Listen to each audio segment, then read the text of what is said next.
Langit senja di balik jendela kamarku malam itu kini sangat terasa berbeda.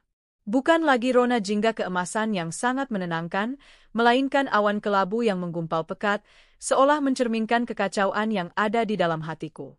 Sudah 2 hari ini Bima tidak mengangkat telepon dariku, tidak juga membalas pesanku. Keheningan itu sangat menusuk hatiku, lebih tajam dari sebilah pisau. Setiap menit yang berlalu adalah siksaan bagiku, setiap detik adalah pertanyaan yang selalu berteriak dalam benakku. Ada apa? Apa salahku? Kami baru menikah setahun yang lalu. Hubungan kami seperti sebuah mimpi yang terwujud. Bima, dengan senyumnya yang sangat menawan dan matanya yang selalu memancarkan kehangatan, adalah segalanya bagiku. Dia adalah pahlawan yang selalu ada, bahu untuk bersandar, dan pelipur lara di setiap kesulitan. Kami membangun rumah kecil kami dengan cinta dan keringat, merencanakan masa depan, membayangkan tawa anak-anak kami yang akan mengisi setiap sudut ruangan. Masa depan itu tampak begitu nyata, begitu pasti, hingga tiba-tiba, ia lenyap dalam kabut kebisuan. Aku mencoba menenangkan diriku, meyakinkan diri bahwa mungkin dia sibuk dengan proyek baru di kantor. Aku memasak makanan kesukaannya, menata meja makan, dan menyalakan lilin, berharap dia akan pulang dan semuanya kembali normal. Tapi malam berganti pagi, pagi berganti siang, dan Bima tidak kunjung datang.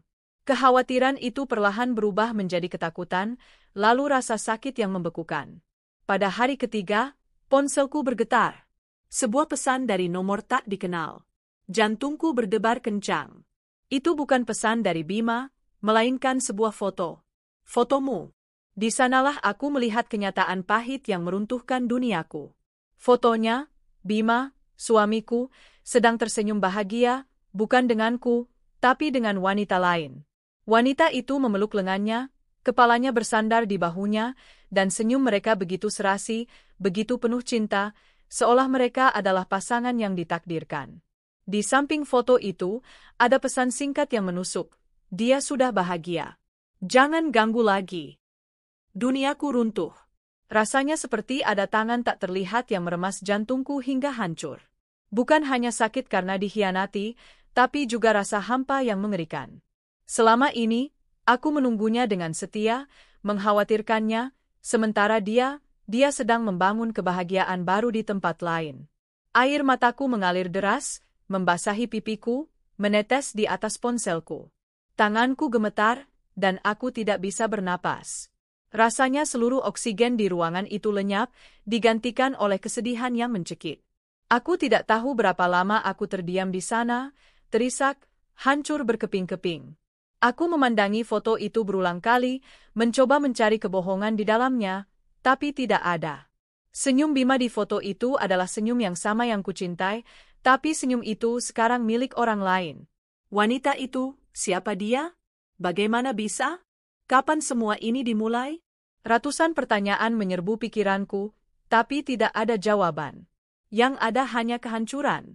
Malam itu, aku menyadari bahwa aku tidak lagi mengenali Bima. Pria yang kucintai, yang kunikahi, hanyalah ilusi. Pria yang sebenarnya adalah seorang pengkhianat. Dan pada saat itulah, aku tahu bahwa hidupku tidak akan pernah sama lagi. Badai telah datang, dan ia membawa serta semua yang kucintai, menghancurkannya hingga tak bersisa. Setelah malam yang kelam itu, aku bagaikan robot tanpa jiwa. Aku melakukan rutinitas harian seperti biasa, mandi, makan, bekerja, tapi semua terasa hampa. Tubuhku bergerak, tetapi hatiku terasa mati. Setiap sudut rumah yang dulunya penuh kenangan indah, kini terasa seperti medan perang yang ditinggalkan. Sofa tempat kami sering menonton film, meja makan tempat kami berbagi cerita, bahkan tempat tidur kami, semuanya terasa asing dan menyakitkan. Pesan singkat dari Bima tiba beberapa hari kemudian. Isinya singkat, tanpa emosi, seperti surat perpisahan dari orang asing. Dia meminta maaf, mengatakan bahwa dia tidak bisa melanjutkan pernikahan ini. Tidak ada penjelasan, tidak ada kata, mengapa. Hanya kebisuan yang memekakkan telinga. Dia telah mengambil keputusannya, meninggalkan semua yang telah kami bangun, tanpa memberiku kesempatan untuk bertanya atau bahkan marah. Air mata yang dulu membanjiri wajahku kini terasa kering. Rasa sakit itu berubah menjadi kebas. Aku merasa kosong, mati rasa. Aku tahu aku tidak bisa terus seperti ini. Jika aku membiarkan diriku tenggelam dalam kesedihan, aku akan kehilangan diriku sepenuhnya. Aku harus bangkit, demi diriku sendiri. Aku harus membuktikan pada diriku bahwa aku lebih dari sekadar korban. Aku memulai dari hal-hal kecil. Pertama, aku membersihkan rumah. Aku menyingkirkan semua barang Bima, semua foto kami, semua kenangan yang menyakitkan. Setiap benda yang kubuang adalah simbol dari melepaskan masa lalu. Aku tidak melakukan ini karena dendam, tetapi karena aku butuh ruang untuk bernapas, untuk memulai dari awal. Aku mengubah tatanan ruang tamu, mengecat dinding dengan warna yang lebih cerah, dan membeli tanaman-tanaman baru. Rumah itu perlahan-lahan mulai terasa seperti milikku lagi, bukan milik kami. Lalu, aku kembali fokus pada pekerjaanku. Aku adalah seorang desainer grafis lepas, dan selama ini aku membatasi pekerjaan agar bisa lebih banyak waktu dengan Bima. Sekarang, aku menerima semua proyek yang datang. Aku bekerja siang dan malam, membiarkan pikiranku tenggelam dalam warna dan desain. Kesibukan itu menjadi terapi terbaik. Aku tidak lagi punya waktu untuk merenung atau merasa kasihan pada diri sendiri. Fokusku hanya pada satu hal, menciptakan karya yang indah, yang bisa membuat orang lain bahagia.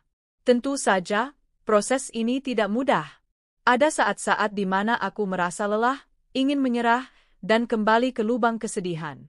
Tapi setiap kali air mata mulai mengalir, aku akan berdiri, melihat ke cermin, dan mengatakan pada diriku sendiri, "Kamu kuat. Kamu pantas mendapatkan yang lebih baik." Kata-kata itu, yang awalnya terasa hampa, perlahan-lahan menjadi mantra yang memberiku kekuatan. Aku mulai bertemu kembali dengan teman-temanku yang selama ini kutinggalkan karena terlalu fokus pada pernikahanku. Mereka memberiku dukungan yang tak terhingga, mendengarkan ceritaku tanpa menghakimi, dan mengingatkanku bahwa aku tidak sendirian. Mereka membantuku tertawa lagi, merasakan kebahagiaan yang tulus, meskipun hanya sesaat. Aku menyadari satu hal penting. Kebahagiaan tidak bisa bergantung pada orang lain. Bima mungkin telah mengambil sebagian besar hatiku, tetapi aku masih memiliki diriku sendiri. Aku bisa menemukan kebahagiaan dari hal-hal sederhana, secangkir kopi di pagi hari, matahari yang hangat di wajahku, tawa teman-teman, dan kepuasan dari pekerjaan yang kulakukan. Aku mulai menanam benih-benih kebahagiaan baru di puing-puing masa laluku. Proses penyembuhan itu adalah sebuah perjalanan panjang dan melelahkan, tetapi aku tidak lagi merasa seperti korban. Aku adalah pejuang. Dan aku tahu, dari puing-puing yang tersisa, aku akan membangun sesuatu yang lebih kuat dan lebih indah dari sebelumnya. Beberapa bulan berlalu. Aku tidak lagi menangis setiap malam. Bayangan Bima dan wanita itu tidak lagi menghantuiku setiap kali aku menutup mata. Aku telah belajar untuk bernapas lagi. Hatiku masih memiliki bekas luka, tetapi luka itu tidak lagi terasa sakit. Itu lebih seperti pengingat bahwa aku pernah jatuh, tapi aku berhasil bangkit. Pekerjaanku berkembang pesat. Klien-klien baru berdatangan, tertarik dengan desain-desainku yang kini terlihat lebih berani dan penuh emosi. Salah satu klienku, seorang penulis novel bernama Arka, seringkali mengajakku berdiskusi tentang proyek sampul bukunya. Arka memiliki aura yang tenang dan matanya yang teduh seolah bisa melihat langsung ke dalam jiwaku. Ia selalu memuji pekerjaanku, bukan hanya karena teknisnya, tetapi karena ia bisa merasakan cerita di baliknya. Suatu sore, Arka mengajakku bertemu di sebuah kafe.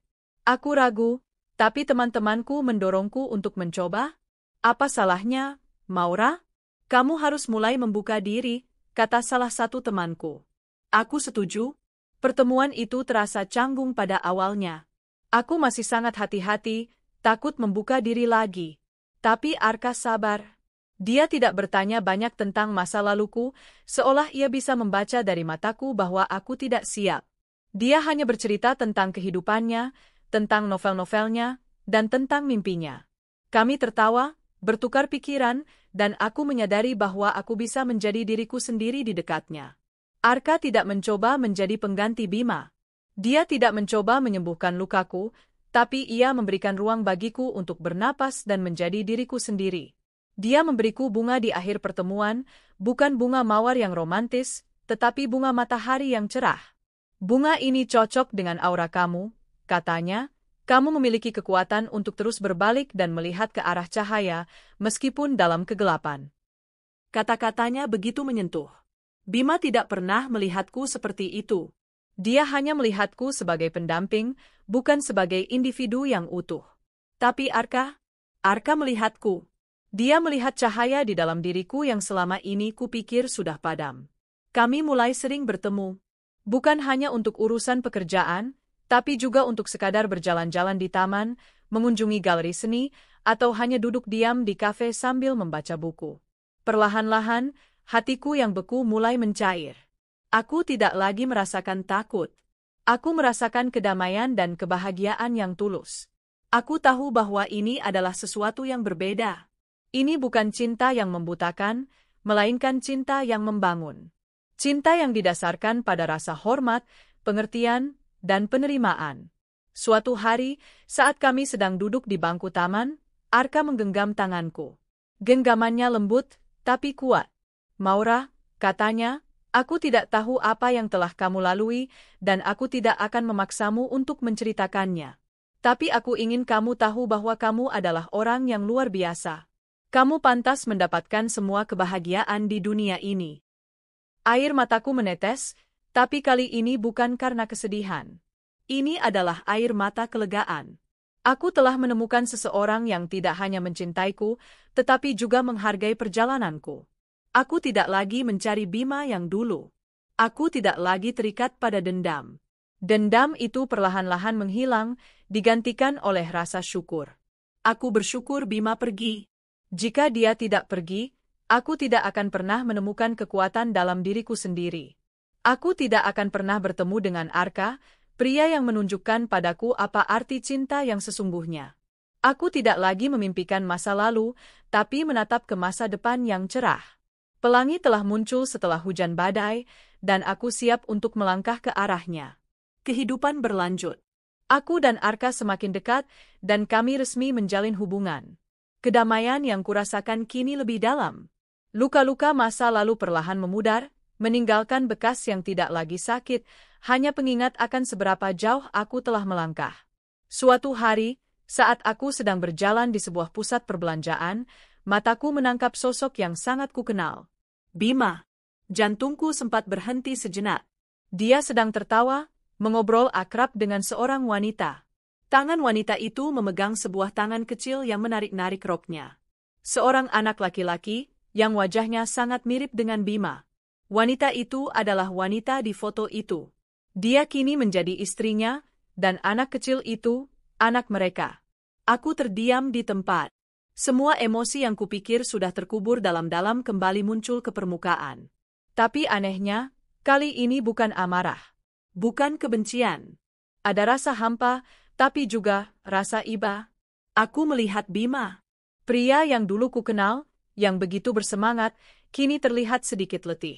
Senyumnya tidak lagi sehangat dulu, ada bayangan kesedihan di matanya. Wanita itu, istrinya, terlihat tegang, seolah sedang menyembunyikan sesuatu. Anak mereka menangis, menarik-narik lengannya, dan Bima hanya menghela napas panjang. Aku melihat sebuah realitas yang berbeda dari foto yang dikirimkan kepadaku. Kebahagiaan mereka tidak sejati. Mungkin mereka memiliki kebahagiaan, tapi itu bukanlah kebahagiaan yang utuh. Aku melihat kerumitan dan ketegangan yang tidak pernah terlihat di permukaan. Di saat itulah, sebuah kesadaran menyelimutiku. Bima pergi bukan hanya karena wanita itu. Bima pergi karena dia tidak pernah bahagia dengan dirinya sendiri. Dia selalu mencari sesuatu yang kurang, sesuatu yang bisa mengisi kekosongan dalam dirinya. Dia mengira wanita lain akan menjadi jawabannya. Dia mengira anak akan membuat hidupnya sempurna. Tapi, pada akhirnya, ia hanya mengganti satu kekosongan dengan kekosongan yang lain. Aku tidak lagi merasa dendam. Aku merasa kasihan padanya. Dia telah kehilangan aku, wanita yang mencintainya dengan tulus, demi ilusi kebahagiaan yang rapuh. Dia telah melewatkan kesempatan untuk membangun sesuatu yang kuat dan abadi, hanya demi sesuatu yang fana. Tiba-tiba, mata Bima bertemu dengan mataku. Wajahnya membeku. Senyumnya lenyap. Ada kaget, lalu rasa bersalah yang terpancar jelas di matanya. Dia ingin mengatakan sesuatu, tapi kata-kata itu seolah tersangkut di tenggorokannya. Aku hanya menatapnya, tidak dengan amarah, tetapi dengan pandangan yang tenang dan damai. Aku tidak ingin mendekat. Tidak ada gunanya. Masa lalu telah berlalu. Aku tersenyum, senyum yang tulus, bukan senyum yang mencemooh. Aku tersenyum untuk diriku sendiri, untuk Maura yang dulu hancur, dan untuk Maura yang sekarang utuh. Aku berbalik dan melangkah pergi, tanpa menoleh lagi. Aku telah menemukan kebahagiaan yang sebenarnya, kebahagiaan yang tidak bergantung pada orang lain. Kebahagiaan yang kubangun sendiri, dengan ketulusan dan ketenangan. Dan aku tahu, Bima tidak akan pernah bisa mendapatkan kebahagiaan seperti itu. Karena kebahagiaan sejati dimulai dari diri sendiri, bukan dari orang lain. Aku lebih bahagia tanpamu, Bima. Jauh lebih bahagia. Pertemuan singkat dengan Bima memberikan makna baru dalam perjalanan hidupku. Itu bukan lagi tentang balas dendam, tetapi tentang pemahaman. Aku telah melalui fase kebencian, kemarahan, dan kesedihan yang mendalam. Tapi kini, semua itu terasa jauh. Seperti melihat sebuah film lama yang tidak lagi memiliki dampak emosional. Aku menyadari bahwa Bima bukan hanya mengkhianatiku, tetapi juga mengkhianati dirinya sendiri. Dia lari dari masalah, dari komitmen, dari tanggung jawab. Dia memilih jalan pintas yang ia kira akan membawanya ke kebahagiaan, tapi jalan itu ternyata adalah jalan buntu. Kebahagiaanku yang sekarang adalah kebahagiaan yang nyata. Aku tidak lagi berusaha tampil kuat di depan orang lain. Aku tidak lagi memakai topeng. Aku bisa menjadi diriku sendiri, dengan segala kelebihan dan kekuranganku. Arka mencintaiku apa adanya. Ia mencintai senyumku, tawaku, dan bahkan bekas luka di hatiku. Ia melihat semua itu sebagai bagian dari diriku, sebagai cerita yang membentuk diriku. Kami sering membicarakan masa depan kami. Bukan dengan janji-janji kosong, tapi dengan perencanaan yang matang dan harapan yang realistis. Kami ingin membangun sebuah keluarga, sebuah rumah yang penuh dengan cinta dan kepercayaan, bukan rumah yang dibangun di atas kebohongan. Aku mengambil waktu untuk berdamai dengan masa lalu. Aku menulis surat untuk Bima, sebuah surat yang tidak akan pernah kukirim. Dalam surat itu, aku melepaskan semua rasa sakit, semua amarah. Aku berterima kasih kepadanya karena telah pergi. Terima kasih. Tulisku, karena tanpamu, aku tidak akan menemukan kekuatan dalam diriku. Tanpamu, aku tidak akan pernah tahu apa arti cinta yang sesungguhnya. Dan tanpamu, aku tidak akan pernah menjadi aku yang sekarang. Menulis surat itu terasa seperti melepaskan beban yang telah kupanggul selama ini. Setelah selesai, aku membakarnya. Aku melihat abunya berterbangan, seolah membawa semua kenangan buruk itu pergi. Aku tidak lagi memendam dendam. Aku memaafkan, bukan untuknya, tapi untuk diriku sendiri. Aku belajar bahwa kehilangan adalah bagian dari kehidupan. Ada hal-hal yang harus kita lepaskan agar kita bisa mendapatkan sesuatu yang lebih baik. Ada orang-orang yang harus pergi agar kita bisa bertemu dengan orang-orang yang ditakdirkan untuk kita. Kini, setiap kali aku melihat pelangi setelah hujan, aku tidak lagi mengingat masa-masa sedih. Aku mengingat keindahan yang muncul setelah badai. Aku mengingat bahwa di balik setiap kesulitan, selalu ada harapan dan kebahagiaan yang menunggu. Aku tidak lagi mengejar kebahagiaan. Aku menciptakan kebahagiaanku sendiri. Dan itu adalah makna sejati dari sebuah kehilangan. Aku lebih bahagia tanpamu, Bima. Bukan karena aku membencimu, tetapi karena aku mencintai diriku sendiri lebih dari itu. Beberapa tahun telah berlalu sejak pertemuan itu. Aku kini telah menikah dengan Arka, dan kami dikaruniai seorang putri kecil yang menggemaskan. Namanya Anindira, yang artinya pemberani. Kami menamainya begitu karena ia adalah simbol dari keberanian kami untuk bangkit dan membangun kembali hidup. Rumah kami kini dipenuhi dengan tawa, kehangatan, dan cinta yang tulus. Bukan cinta yang rapuh seperti dulu, tetapi cinta yang kuat dan kokoh. Arka adalah ayah yang luar biasa, dan ia menjadi suamiku yang paling suportif. Dia adalah rumah bagiku, tetapi yang terpenting, ia membantuku menemukan rumah di dalam diriku sendiri. Aku telah belajar bahwa kebahagiaan tidak bisa ditemukan di luar, dalam pernikahan, dalam materi, atau dalam orang lain. Kebahagiaan sejati berasal dari kedamaian batin, dari penerimaan diri, dan dari mencintai diri sendiri. Suatu hari, saat aku sedang bermain dengan Anindira di taman, ponselku berdering. Nomor tak dikenal. Aku mengangkatnya. Maura, suara itu, suara Bima. Jantungku tidak berdebar, tidak ada emosi yang melonjak. Hanya keheningan. Aku lihat kamu di berita, kamu sukses sekali sekarang. Aku hanya ingin bilang, aku minta maaf. Aku sangat menyesal. Aku hanya tersenyum. Senyum yang tulus. Aku tidak marah, tidak dendam. Terima kasih, Bima. Aku harap kamu juga bahagia. Itu saja yang aku katakan. Tidak ada lagi yang perlu diungkapkan. Aku tidak perlu membalas kejahatannya dengan kemarahan. Aku tidak perlu membuktikan apapun. Aku hanya perlu melanjutkan hidupku dengan damai. Dia terdiam di ujung telepon. Mungkin dia terkejut, mungkin dia mengharapkan amarah. Tapi yang ia dapatkan adalah kelegaan. Maura, aku tidak bahagia. Aku dan istriku kami. Suaranya bergetar. Aku tahu, hidupnya tidak berjalan seperti yang ia harapkan. Tapi itu bukan lagi urusanku. Bima, aku tidak bisa membantu.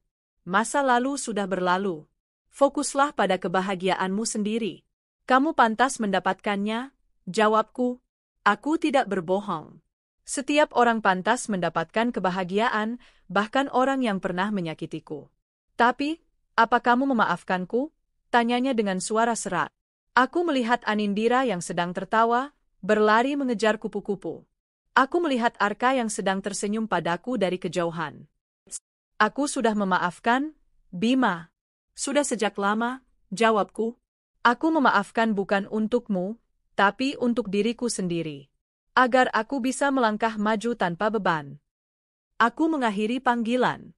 Aku tidak tahu apa yang akan terjadi padanya, tapi aku tahu apa yang akan terjadi padaku. Aku akan terus maju. Dengan cinta, dengan keberanian, dan dengan kebahagiaan yang tak tergantikan. Aku tidak lagi mencari-cari. Aku sudah menemukan rumahku, dan rumah itu ada di dalam diriku. Kehidupan tidak selalu berjalan mulus. Ada pasang surut, ada tawa dan air mata. Tapi kini, aku menghadapi semua itu dengan ketenangan. Aku tahu bahwa tidak ada badai yang tidak bisa kulewati. Aku tahu bahwa di balik setiap luka, selalu ada pelajaran berharga. Pernikahan yang hancur itu, pengkhianatan yang mendalam itu, bukan lagi sebuah tragedi dalam hidupku. Itu adalah pelajaran terindah. Pelajaran tentang kekuatan diri, tentang arti cinta yang tulus, dan tentang pentingnya memaafkan.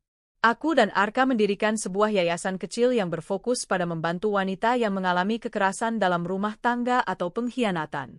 Kami tidak hanya memberikan bantuan finansial, tetapi juga bimbingan emosional. Aku sering berbagi ceritaku, bukan untuk mengeluh, tetapi untuk menginspirasi. Aku ingin mereka tahu bahwa mereka tidak sendirian, dan bahwa ada harapan di balik setiap kehancuran. Aku selalu mengakhiri ceritaku dengan kata-kata yang sama, jangan biarkan dendam menguasai hatimu. Memaafkan adalah kado terbaik yang bisa kamu berikan untuk dirimu sendiri. Kamu lebih kuat dari yang kamu kira. Dan kamu lebih bahagia tanpanya, jauh lebih bahagia. Suatu hari, aku menerima sebuah pesan dari seorang wanita yang baru saja bercerai. Terima kasih, Maura. Ceritamu memberiku kekuatan untuk melangkah. Aku tidak lagi merasa seperti korban. Aku merasa seperti pejuang. Terima kasih. Pesan itu membuat hatiku hangat. Aku tahu bahwa perjalananku tidak sia-sia. Setiap malam, sebelum tidur, aku memeluk Arka dan mencium kening Anindira. Aku tidak lagi memimpikan masa lalu. Aku tidak lagi membayangkan apa yang akan terjadi jika. Aku hanya hidup di saat ini, di saat di mana aku merasa utuh, lengkap, dan bahagia. Aku memandang diriku di cermin. Bekas luka di hatiku tidak lagi terlihat. Yang kulihat adalah seorang wanita yang kuat, berani, dan penuh cinta. Aku tidak lagi merasa kosong.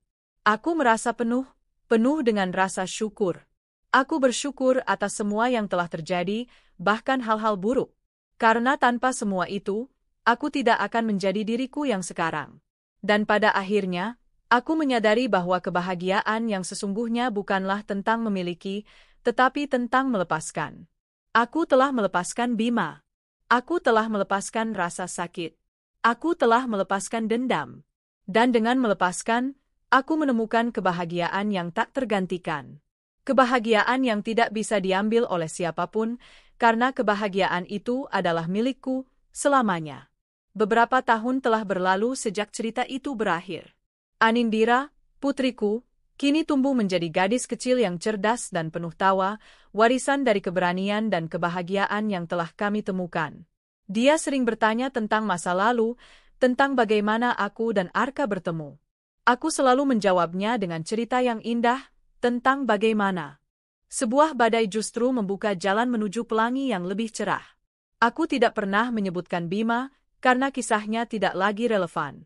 Hidupku bukan lagi tentang siapa yang pergi, melainkan tentang siapa yang tetap tinggal. Aku dan Arka terus membangun mimpi kami. Yayasan yang kami dirikan semakin berkembang, menjangkau lebih banyak wanita yang membutuhkan. Kami seringkali menerima surat-surat dari mereka yang isinya penuh dengan ucapan terima kasih dan cerita-cerita baru. Mereka bercerita tentang bagaimana mereka menemukan kembali kekuatan diri, membangun bisnis kecil, atau bahkan menemukan cinta yang baru. Aku membaca setiap surat dengan haru, karena setiap cerita adalah cerminan dari perjalananku sendiri. Suatu sore, saat aku sedang duduk di teras rumah, menyeruput teh hangat sambil menatap Anindira yang sedang bermain di halaman, sebuah mobil berhenti di depan rumah. Seorang wanita keluar dari mobil itu. Dia terlihat lelah, dengan mata yang menyimpan kesedihan mendalam. Dia adalah wanita yang dulu mengambil Bima dariku. Aku tidak tahu mengapa dia datang. Tidak ada amarah atau kebencian yang kurasakan. Hanya sebuah keheningan. Dia berjalan mendekat, dan aku mempersilakannya duduk. Maura, katanya dengan suara bergetar, aku datang untuk meminta maaf. Aku hanya mengangguk, menunggu. Hidupku tidak seperti yang kubayangkan. Bima, dia tidak pernah bahagia. Dia selalu membandingkan aku denganmu. Dia tidak pernah benar-benar mencintaiku. Dia hanya lari dari dirinya sendiri. Dan sekarang, dia pergi. Dia pergi lagi, meninggalkan aku dan anakku. Air matanya tumpah. Aku mendengarkannya dengan tenang. Aku tidak merasakan kemenangan. Yang kurasakan adalah rasa iba yang tulus. Dia juga seorang korban, sama sepertiku. Korban dari kebohongan dan ketidakjujuran. Aku mengulurkan tanganku, menggenggam tangannya yang dingin. Duduklah, kataku, dan biarkan aku membuatkanmu teh. Setelah itu, ceritakan semuanya padaku. Wanita itu menatapku dengan mata penuh keheranan. Dia mungkin mengira aku akan memarahinya, mencemoohnya, atau mengusirnya. Tapi tidak. Aku tahu bahwa jalan keluar dari penderitaan bukanlah dengan balas dendam, melainkan dengan memaafkan dan menerima. Aku telah belajar bahwa kehidupan tidak selalu tentang keadilan. Terkadang, orang yang menyakiti kita tidak akan pernah mendapatkan hukuman yang pantas. Tapi, kebahagiaan sejati tidak didapatkan dari melihat penderitaan orang lain. Kebahagiaan sejati didapatkan dari ketenangan di dalam diri kita sendiri. Sore itu, di teras rumah yang penuh cinta dan tawa, aku dan wanita itu tidak hanya berbagi cerita. Kami berbagi luka. Dan dalam berbagi itu, kami menemukan kekuatan yang sama. Aku tidak lagi membenci masa lalu. Aku tidak lagi memendam dendam. Aku telah memilih untuk menari di atas kehidupan dengan segala pasang surutnya. Aku memilih untuk menciptakan kebahagiaanku sendiri dengan keberanian, ketenangan, dan cinta yang tulus. Dan pada akhirnya, itu adalah kemenangan terindah yang pernah kumiliki. Kemenangan akan hidupku yang lebih tenang dan bahagia, inilah akhir bahagia dari hidupku.